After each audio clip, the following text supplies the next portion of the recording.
رہنما IPP فیاض الحسن چوہان کہتے ہیں 9 مئی ملزمان کی سزا بارش کا پہلا قطرہ ہے۔ 9 مئی کے بعد پہلے 3-4 ماہ میں یہ فیصلے ہو جانے چاہیے تھے۔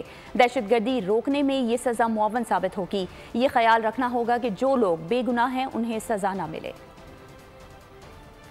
میں یہ سمجھتا ہوں کہ یہ بارش کا پہلا قطرہ ہے اور 9 مئی کے بعد پہلے 3-4 مہینوں کے اندر یہ فیصلے ہو جانے چاہیے تھے، لیکن چلیں دیر آئے درست آئے۔ پاکستان کے اندر دہشت گردی کی کارروائیاں روکنے کے لیے، پولیٹیکل لا لیسنس کریٹ کرنے کو روکنے کے حوالے سے یہ بڑا ممد اور معاون ثابت ہوگا گجرانوالہ انسداد دہشت گردی کا یہ فیصلہ، اور یہ 9 مئی کے واقعات کے حوالے سے یہ پہلا واقعہ ہے۔ اور باقی میری ذاتی رائے میں جتنے کوئی معصوم لوگ ہیں اور جو بے گناہ ہے اس 9 مئی کے واقعات میں سینکڑوں لوگ، ان کو رہا کر کے، اور وہ لوگ کہ جو پریکٹیکلی انوالو تھے اور جیو فینسنگ، CDR، آڈیو اور ویڈیو کے ثبوت کے ذریعے سے ثابت شدہ ہے، وہ چاہے کوئی بھی ہے، چاہے وہ لیڈران ہے، چاہے وہ کارکنان ہے، ان کو سزا ملنی چاہیے۔